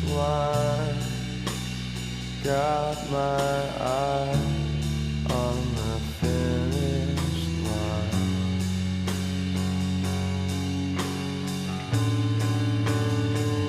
Though I've been striving for their good, I will be misunderstood. I think of this one as kind of like a partner song to protect the family name. Yeah. I mean, it's one of 3 slow ones that sort of makes you feel drunk too, like we said. But here, the desperation we're feeling is someone on the verge of suicide in a sort of disassociated state, as we were saying. Yeah. And so once again, it doesn't. I'm not like, boy, this is slow and boring. I'm like, boy, this puts me in the headspace of somebody who is deluded until the end. Yeah. He's Just like no one understands what I was trying to do. No one understood right. me. It was like everybody else got it wrong but me. Right. Yeah. He still thinks he's getting his mansion in heaven. Yeah. He thinks of himself as a martyr. And the narrative, in the way that the song melodically sort of reinforces that, is like, it just makes it, it builds in this really satisfying way to an outro that feels like big and effective by the end of it. Which I'm going to ask you to play some of that too, at like 3:02. Yeah.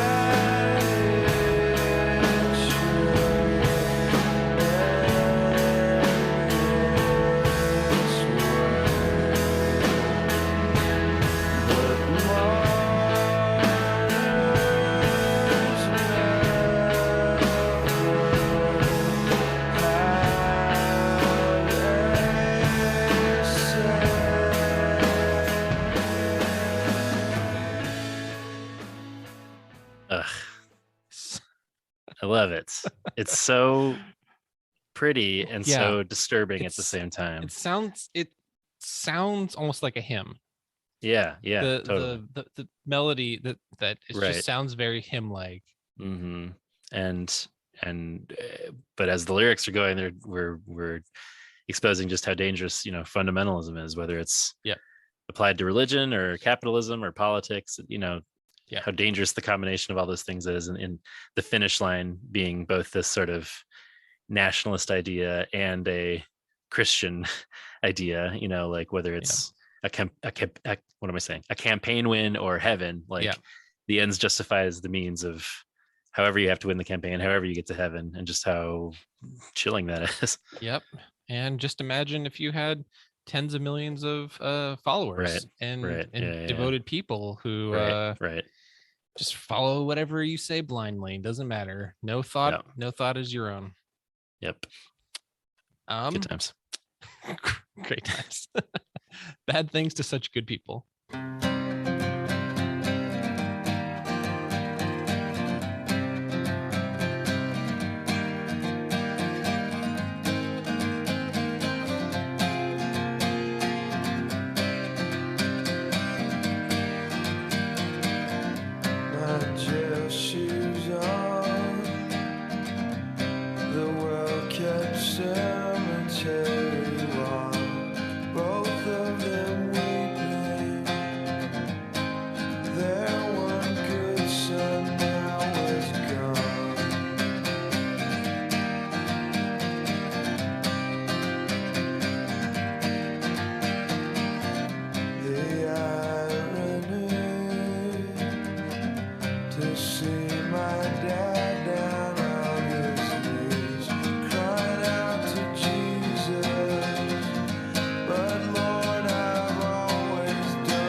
This is my number 2. Okay. Another tragic and haunting song. Absolutely. Yeah, it's my number 2 because it's so beautiful. Like, I feel like that opening riff feels so timeless to me. It feels like a pure sort of folk song in a way that this could have been like a song from the 60s or something. Like it's been around for a long time. And I love the chord progression of it. It just, again, this is another one that like maybe when I first heard the record, I would have named like the fast ones as my favorites. But as I'm listening to it now, the two that mean the most to me are the two acoustic, most stripped down, because I feel like they're just kind of the most powerful and kind of lays bare this whole story and these melodies that really move me. So yeah, at this point, the surviving brother is in jail. The other son has died by suicide. Their one good son now was gone, he says. He imagines his dad, or he sees his dad crying out to Jesus and saying, "But Lord, I've always done what's right."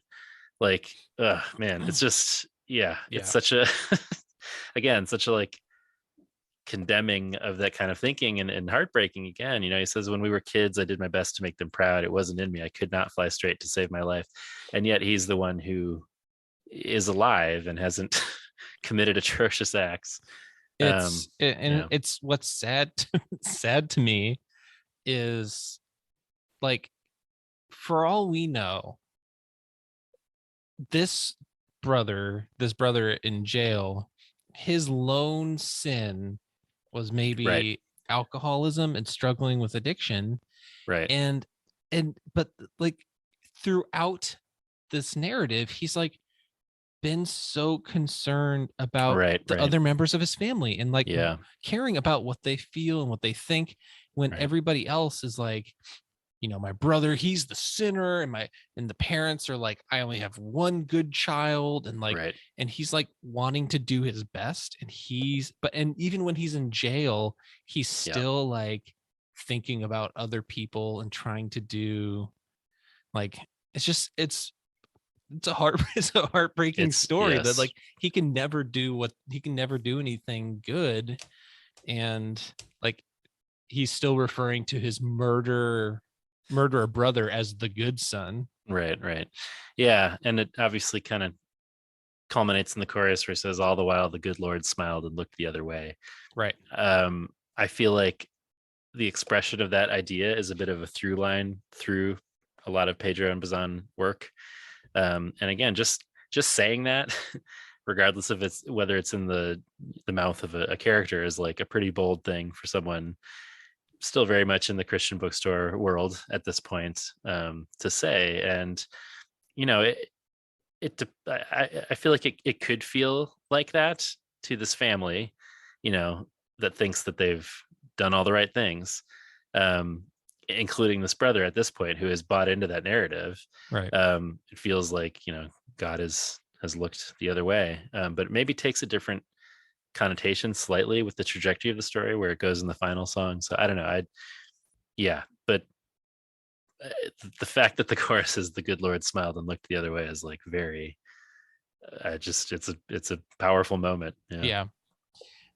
We should hear we should that bridge. Their big success, because we all know Johnny Potts loves a bridge. Oh, I sure do. Their big success is now their biggest failure. Their golden child has been dethroned. Their reputation is now in ruins. Their tower to heaven has come tumbling down.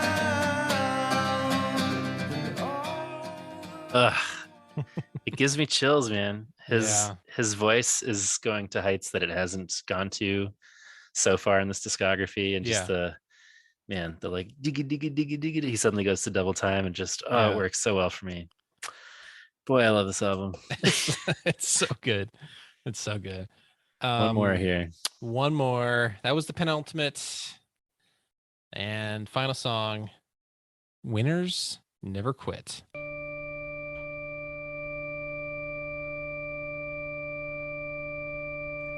It's another hymn.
A bummer closing track. Yeah. That organ note throughout almost makes it feel like a funeral dirge or something. It does.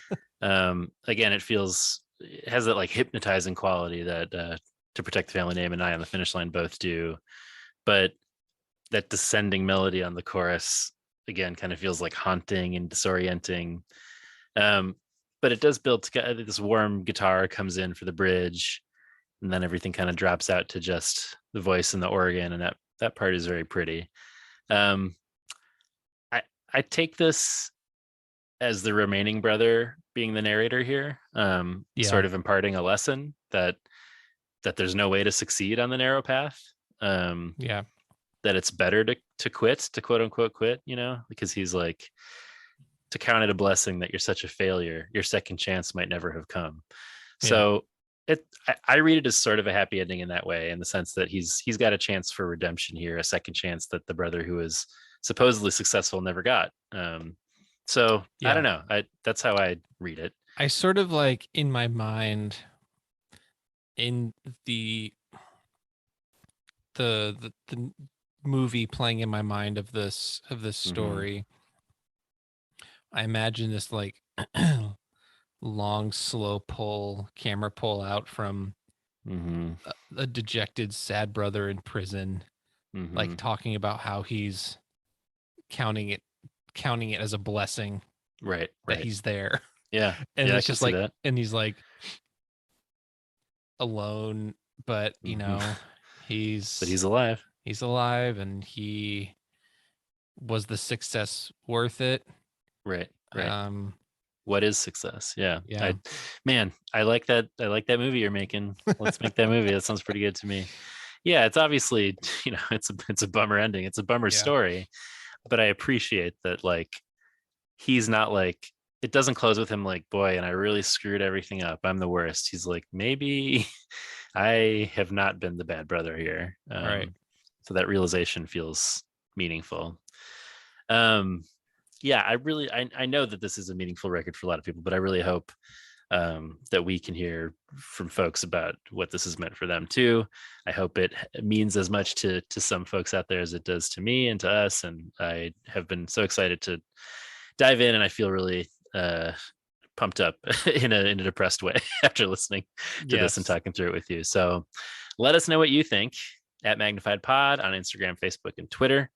Follow and subscribe to the pod if you haven't already, and give us a rating or review. If you read us, a fun little snappy, funny, whatever review, we will read that on the pod. Do that over at Apple Podcasts. Email us at magnifiedpod@gmail.com. You can leave us a voicemail at 872-762-4763, 8727-MAGPOD. You can support us at the Patreon, patreon.com/magnifiedpod, where you'll find bonus episodes such as this week, where we're getting into The Only Reason I Feel Secure EP. You'll get access to the Discord, all kinds of fun stuff. And we have a new Patreon punk to welcome. Oh, shit. Welcome, Aaron. Thanks for joining the ranks of the Patreon punks. You can also pick up some sweet new season 4 merch, aforementioned, at magnifiedpod.storeenvy.com. We got season 4 artwork. We got Werewolf Reclamation Project artwork. We got Phantom Cackler artwork. You can find that on shirts. You can find season 4 stuff on posters and mugs. It looks dope. And once again, thank you to Dustin Kent at D Lee Kent, DLEEKENT on Instagram for doing those Magnifright Pod, Phantom Cackler, and Werewolf Reclamation Project designs, which are absolutely amazing. We'll expand our shop repertoire as we go through the season here, but there's some cool stuff to pick up now, so check that out. Thanks to Small Step Records for sponsoring us. Go to smallsteprecords.com to learn more. Thanks to shadow producer Jason and Bruno at Unoriginal Vinyl for our artwork. Well, I think I hear the voice of the spirit begging us to shut the fuck up. We'll be back to try to make you go astray next week, when we'll talk to Brandon Vetter, the director of the David Bazan documentary Strange Negotiations, which you can rent or buy on Amazon Prime. 1, 2, 3, 4.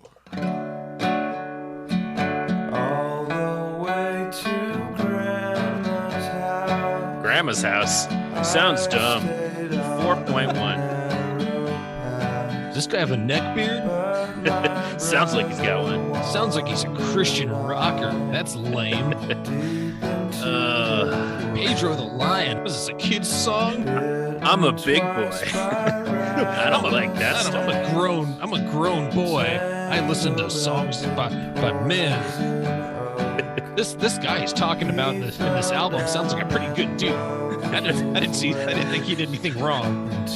Oh, boy. His wife should have listened to him.